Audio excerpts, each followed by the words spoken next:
रामलला के खजाने में आखिर किसने सेंध की है? ये सवाल अब हर एक राम भक्त पूछ रहा है। और जब से ये मामला सामने आया है कि अयोध्या में राम मंदिर में किया गया जो दान था वो चोरी हुआ है और इसमें बड़ा गड़बड़ झाला हुआ है, उसके बाद राम भक्तों का मन भी काफी खिन्न है। एक रिपोर्ट सामने आई है और इस रिपोर्ट के मुताबिक जो दान की जो रकम थी, जो दान आता था, उसमें अब काफी गिरावट दर्ज की गई है। क्योंकि अयोध्या के राम मंदिर में बढ़ चढ़कर जो भक्त यहाँ पर आते थे, जो श्रद्धालु आते थे, वो बढ़ चढ़कर दान देते थे। करोड़ों में इसकी जो गिनती थी वो करोड़ों में थी। करोड़ों रुपए दान के रूप में आते थे और करोड़ों के आभूषण आते थे। सोने चांदी के जो आभूषण थे वो राम मंदिर में चढ़ाए जाते थे। लेकिन अब ये जो पूरा दान मंदिर में जो दान का ये जो मामला, जिसमें अब एक ये जो बड़ा घोटाला सामने आया है, इसके बाद अब एसआईटी ने भी जांच तेज कर दी है।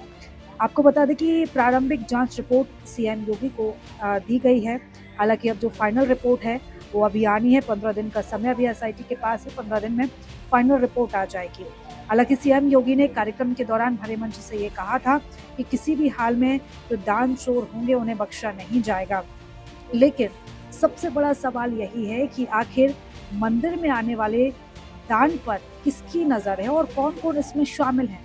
देखिए, कर्मचारियों की जो संलिप्तता है वो तो सामने आई ही है, लेकिन इसमें मंदिर प्रबंधन के इस ट्रस्ट से जुड़े कर्मचारियों के साथ साथ कई बड़े नाम भी शामिल हो सकते हैं।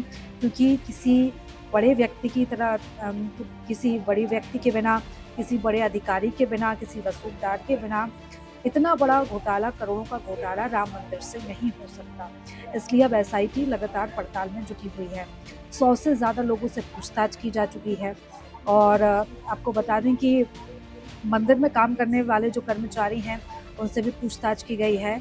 और एक जांच में ये भी खुलासा हुआ है कि जो कर्मचारी हैं वो अलग-अलग शिफ्ट में काम करते थे। लेकिन एक शिफ्ट ऐसी थी जिसमें से कर्मचारी बदले ही नहीं गए। 3 ऐसे नाम जो निकल कर सामने आए, जिसमें टिन्नू यादव का नाम प्रमुख तौर पर सामने आया है, जो एक ही शिफ्ट में काम करता था। और संभावना यही है कि इसी शिफ्ट से जो दान की जो हेरा-फेरी की गई है वो इसी शिफ्ट से की गई है। क्योंकि कई कर्मचारी ऐसे थे जो दान गिनते थे और जो रसीद गिनते थे, जिनकी एक सामान्य सी तनख्वाह थी, उनके पास एक कह सकते हैं कि एक लग्ज़री लाइफ़स्टाइल जीने के लिए पैसा कैसे आया? क्योंकि महँगे फ़ोन, महँगी गाड़ियाँ उनके पास कैसे आई? और यहीं से जो पूरा संदेह है वो गहराया हुआ था। दरअसल इस पूरे मामले पर देखिए, एक तरफ बयानबाज़ी का दौर तो जारी है ही, क्योंकि विपक्ष लगातार सरकार पर सवाल खड़े कर रहा है कि कैसे ये इतनी बड़ी चोरी हो गई और सरकार को भनक तक नहीं लगी। विपक्ष ये भी आरोप लगा रहा है कि सरकार आखिर किसे बचाने का प्रयास कर रही है। हालांकि जांच अभी जारी है, लेकिन सबसे चिंताजनक जो सवाल है वो यही है कि देखिए, करोड़ों लोगों की आस्था राम मंदिर से जुड़ी हुई है और जब से राम मंदिर का निर्माण हुआ है तब से रोज़ाना लाखों की संख्या में भक्त पहुंचते हैं रामलला के दर्शन करने के लिए। गुप्त दान भी होता है। देखिए, जो दान प्रत्यक्ष होता है उसकी रसीद तो दानकर्ताओं को मिल जाती है, लेकिन जो गुप्त दान होता है, करोड़ों का गुप्त दान होता है। क्योंकि कई ऐसे भक्त हैं जो महँगा जो कीमती जो सामान है या कह सकते हैं कि सोने चांदी के जो आभूषण हैं, गुप्त रूप से भगवान के मंदिर में दान करते हैं, जिनकी कोई रसीद नहीं होती, जिनका कोई रिकॉर्ड नहीं होता। तो गुप्त दान में भी जिसकी कोई रिकॉर्ड नहीं है, जिसका कोई रिकॉर्ड नहीं, जिसकी कोई रसीद नहीं है, ये भी एक बड़ी चुनौती है एसआईटी के सामने कि आखिर इस गुप्त दान में जो चोरी हुई है उसका पर्दाफाश कैसे किया जाएगा? ये भी बड़ा सवाल है। क्योंकि अभी कई लोग हैं जो जांच के घेरे में हैं, उनसे पूछताछ लगातार की जा रही है। अब कितने राज ये जो तमाम लोग हैं ये उगलेंगे, ये भी बड़ी बात है।